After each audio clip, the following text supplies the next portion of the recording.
Hey, Axel here. In this video, I have my friend Beecher with me, and we're gonna be talking about 3 things that you can do to make sure that your short film stands out. My name is Beecher Reuning. I am a writer-director and also a professor of cinema at Lee University. And so we're gonna talk about 3 things.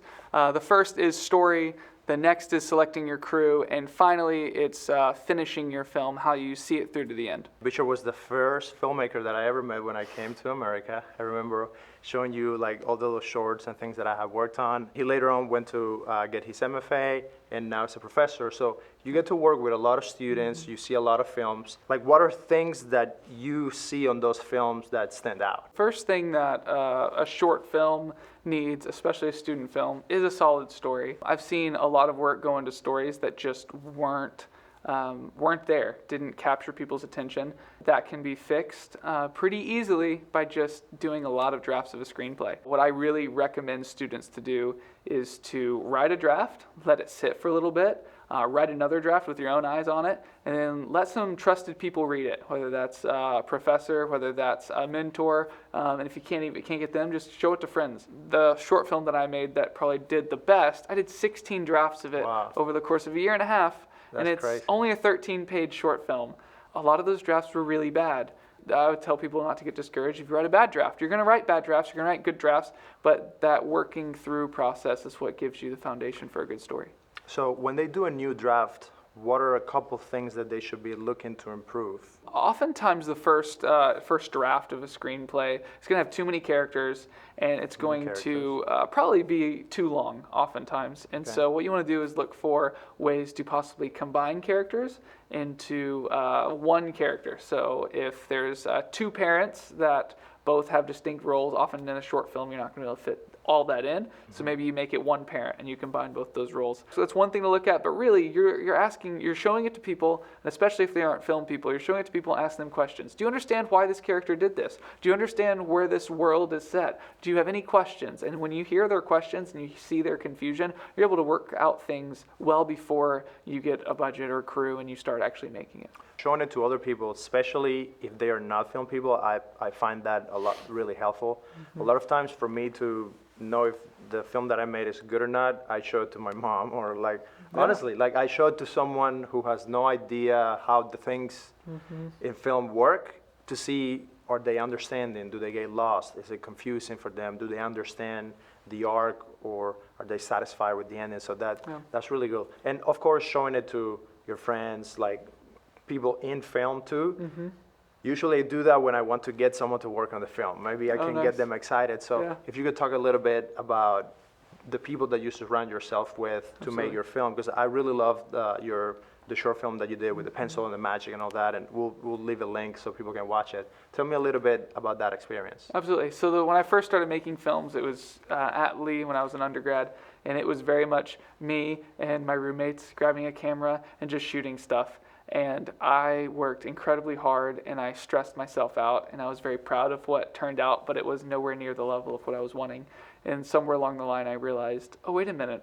At the end of my film, it says a film by Beecher Reuning, and special thanks to roommate number 1, roommate number 2, roommate number 3. And then I go watch another short film, and I see in the credits, it's got all these names and all these different roles. And I realized, okay, wait a minute. I don't think filmmaking is this solo effort. Probably good to start off just messing around with the camera solo, but at some point when you want to take it to the next level, you want to find people that you want to work with and that see your vision, and then you want to team up with those people.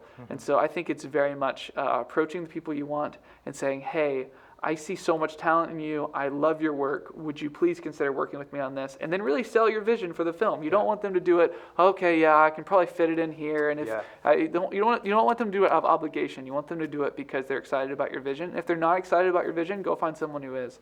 But you want to find crew that you want to work with that are excited about your vision for the film. And that just ensures that all these other areas that you can't possibly focus on as much as you're focusing on the story are covered and done with excellence. That is extremely important, because I've seen people who want to get this super talented cinematographer. If that person is not buying into what you want to make, it's probably gonna suck. Even if the pictures look great, the experience is probably not gonna be that exciting, because you're gonna have someone there who doesn't really want to be there, and it's gonna be harder to finish the film. Yeah, well, So, there was, in one of my short films, there was a director of photography that I really wanted to work with, and I reached out to him and said, hey, would you please consider this? And he's like, yeah, okay, I can fit it in on this weekend.